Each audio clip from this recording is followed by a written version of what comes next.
दोस्तों, मैं आप सबके लिए कहानी लिख रहा हूँ, लेकिन आप सबका अच्छा रिस्पॉन्स नहीं मिल रहा है। दोस्तों, अगर आपको ये कहानी अच्छी नहीं लग रही है, तो कृपया बताएं कि आपको कौन सा भाग अच्छा नहीं लग रहा है। दोस्तों, अपना ओपिनियन ज़रूर दें। अगर आपको कहानी पसंद नहीं भी आ रही है, तो भी कमेंट में बताएं। दोस्तों, तो अब आप सब कहानी का अगला भाग सुने। दूसरी तरफ कंपनी में राहुल और प्रिया नाश्ता करने के बाद अपने काम में लग चुके थे। उसी समय कुछ देर में जाह्नवी की कार भी आ गई। जाह्नवी जल्दी से बाहर आई और अपने ऑफिस की तरफ बढ़ गई।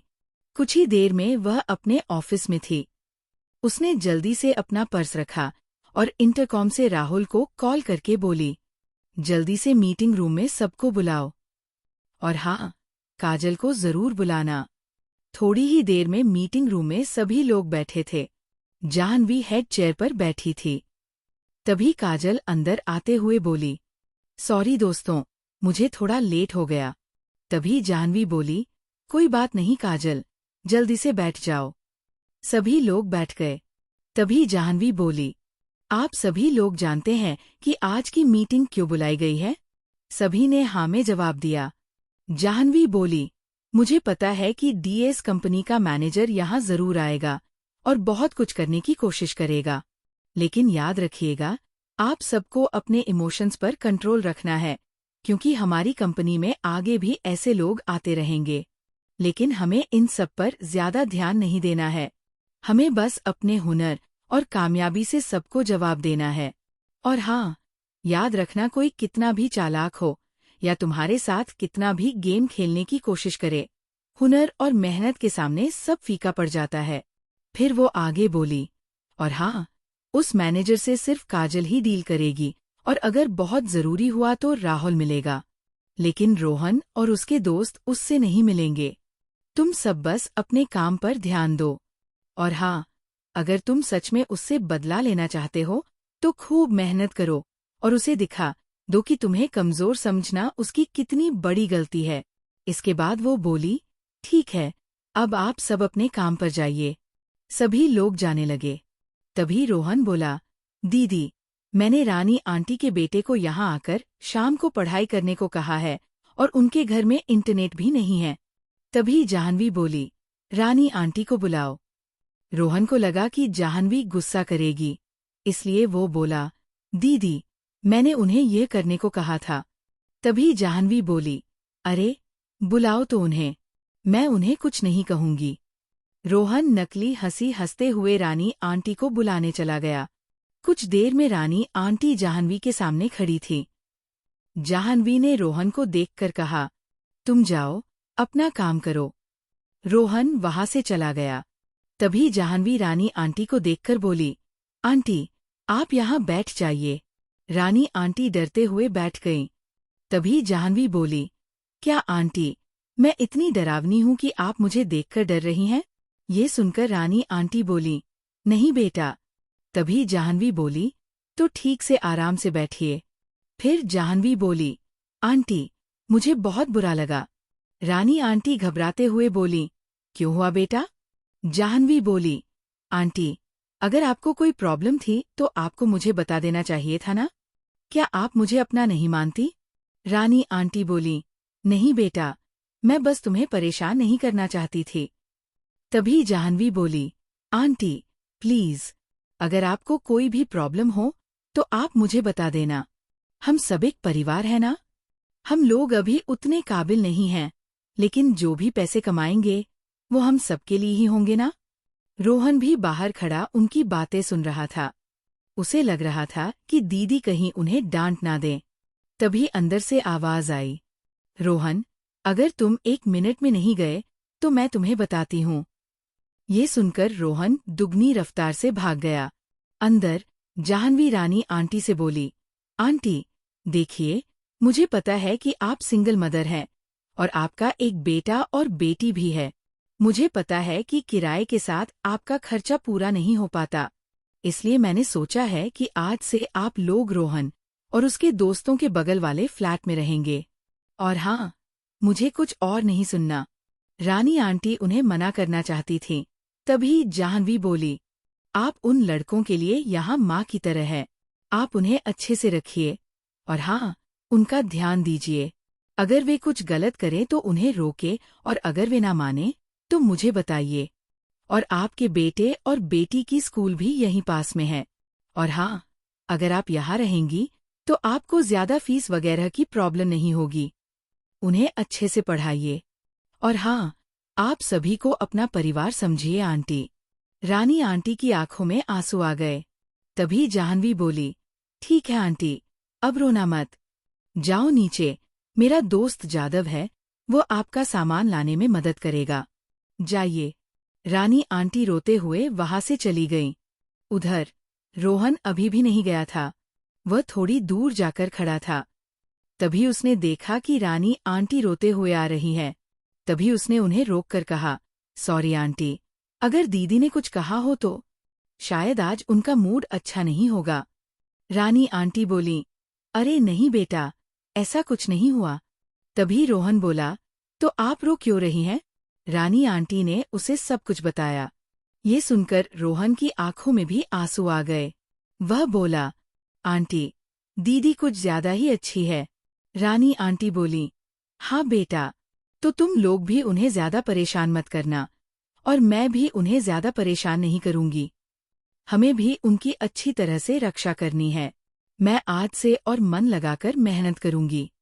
वैसे भी मेरा बेटा और बेटी अगर यहाँ रहेंगे तो मुझे ज्यादा टेंशन नहीं होगी।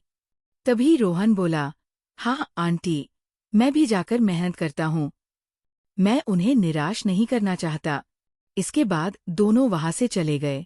दूसरी तरफ लंदन में रात के समय पूरी अपर सोसाइटी में किंग का डर फैल गया था।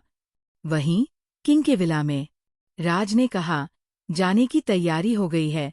तभी जैक और एलेक्स बोले, यस बॉस। फिर राज लंदन कंपनी के सीईओ जॉन की तरफ देखता है।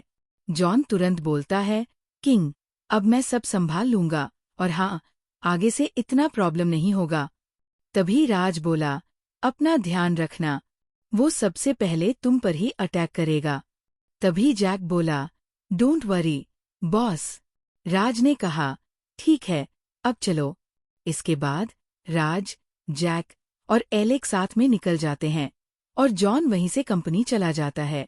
राज की कार रोड पर दौड़ रही थी। उसके पीछे 4 कारें थीं और आगे भी 4 कारें थीं। तभी राज देखता है कि एक बहुत बड़ा ज्वेलरी मॉल है।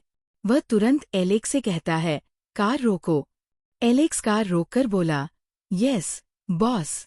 राज ने कहा, क्या इस मॉल में मेरी मैडम के लिए अच्छी ज्वेलरी मिल जाएगी? तभी जैक बोला, बॉस, ये हमारा ही माल है, इसमें वर्ल्ड बेस्ट तो नहीं होगा, लेकिन शायद कुछ अच्छा मिल जाए। हम देख सकते हैं। इसके बाद 5 मिनट में पूरा मॉल खाली हो जाता है।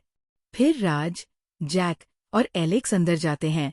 वहां का मैनेजर आता है और उन्हें अपने साथ ले जाता है। तभी राज कहता है, तुम्हारे पास 5 मिनट हैं, मुझे सबसे बेस्ट रिंग दिखाओ। मैनेजर अपने सिर से पसीना पोंछते हुए बोला, यस सर, और जो सबसे बेस्ट रिंग थी उसे लेकर आ गया। वहां बहुत कीमती स्टोन वाली रिंग्स थी जो किसी भी लड़की को खुश कर सकती थी। लेकिन राज को उनमें से कोई भी जाह्नवी के लिए सही नहीं लग रही थी। उनमें से कोई भी रॉयल और एलिगेंट फील नहीं दे रही थी। तभी राज बोला, चलो यहाँ से। इसके बाद वे वहां से निकल जाते हैं। फिर उनका काफिला आगे बढ़ता है। कुछ देर चलने के बाद एक और मॉल आता है। तभी राज कहता है, रोको। जैक बोला, बॉस, ये छोटा मॉल है। राज उसे घूरने लगता है। तभी एलेक्स ने गाड़ी रोकी। उसके बाद ये मॉल भी पूरा खाली करवा दिया गया। इसके बाद तीनों अंदर जाते हैं। वहां का सीईओ आता है। वो 60 साल का बुजुर्ग आदमी था। वह आकर राज से हाथ मिलाकर सिर झुका लेता है और कहता है, किंग, ये हमारी खुशनसीबी है। राज बोला, मुझे अपनी वाइफ के लिए रिंग लेनी है। सीईओ बोला, ओके किंग। फिर वह उन्हें बैठाता है और पानी, जूस और चाय सर्व करता है। राज सिर्फ पानी पीता है। तभी वहां एक वर्कर 2 से 3 ट्रे लेकर आता है जिनमें रिंग्स थी। वो सारी रिंग सिंपल लेकिन एलिगेंट थी और वर्ल्ड बेस्ट थी। जैक और एलेक्स उन्हें देखकर हैरान रह जाते हैं। उनके मॉल में सारी रिंग्स कीमती थी, लेकिन उनमें वह फील नहीं था। वहीं यहाँ की रिंग्स में बहुत खूबसूरती थी, जैसे लग रहा था कि सब खरीद ली जाए। राज बोला, मुझे अपनी बीवी के लिए मैरिज रिंग लेनी है। तभी सीईओ बोला, किंग, मुझमें क्वीन के लिए रिंग बनाने का हुनर नहीं है। राज बोला, नहीं है? सीईओ कुछ सोचकर बोला, सर, मेरे पास एक रिंग है। उसे मेरी बीवी ने बनाया था। उसने मुझसे कहा था कि जो भी इस रिंग के लायक हो, उसे दे देना। मैं आपको देना चाहता हूँ। लेकिन किंग, आपको मुझसे एक वादा करना होगा। आप क्वीन को हमेशा हर हालात में प्रोटेक्ट करेंगे। राज बोला, बेशक, वो हमारी जान है। इसके बाद सीईओ अपने केबिन में जाकर आता है। उसके हाथ में एक खूबसूरत बॉक्स था। वह उसे राज को दे देता है। राज उस बॉक्स को खोलता है और रिंग को देखता है। वो बेहद खूबसूरत थी, सिंपल, एलिगेंट, मगर बीच में एक डायमंड लगा था। तभी जैक बोला, इसमें हार्ट ऑफ द ओशन लगा है। सीईओ बोला, हाँ, और किंग, इस डायमंड को मामूली मत समझिएगा। इसमें ट्रैकर लगा है। जब भी क्वीन किसी मुसीबत में होंगी, ये आपके काम आएगा। और कोई भी इस रिंग को उनके हाथ से निकाल नहीं सकता। ये एक बार किसी की उंगली में आ जाए, तो उसके फिंगर स्ट्रक्चर के हिसाब से फिट हो जाती है। राज बस उस रिंग को देखता जा रहा था। तभी राज खड़ा होकर बोला, आपका बहुत बहुत शुक्रिया। बताइए, मैं आपके लिए क्या कर सकता हूँ? मैं इसके लिए पैसे देकर इस रिंग का अपमान नहीं कर सकता। सीईओ बोला, किंग, ये ज्वेलरी शॉप मैंने अपनी वाइफ के लिए खोली थी, लेकिन अब ये लॉस में जा रही है। मेरी वाइफ का सपना था कि वो अच्छी ज्वेलरी प्यारे जोड़ों को दे सके, और कम से कम कीमत पर। मैं अब बूढ़ा हो चुका हूँ। अब मैं अपनी बीवी के साथ रिटायर होकर दुनिया घूमना चाहता हूँ। तभी जैक बोला, जब ये ज्वेलरी इतनी खूबसूरत है, तो इसे कोई क्यों नहीं खरीदता? सीईओ सिर झुकाकर बोला, सर, आपके मॉल की वजह से। ये सब सुनकर राज बोला, आप चिंता न करें। फिर सीईओ अपने हाथ में रखा पेपर किंग को देते हुए बोला, किंग, माफ कीजिएगा, ये मैं आपको नहीं दूंगा। मैं ये क्वीन को देना चाहता हूँ, क्योंकि वो मेरी वाइफ को समझ सकती है और इस मॉल को बचा सकती है। राज वो पेपर ले लेता है और कहता है, आप घूमिए अपनी बीवी के साथ। जब भी इंडिया आना हो, मेरी वाइफ से जरूर मिलिएगा। फिर वो अपना क्रेडिट कार्ड देते हुए कहता है, आप मेरी वाइफ को एक पिता की तरह प्यार दे रहे हैं, तो आज से आप भी मेरे पिता समान हुए। तो इसे रख लीजिए।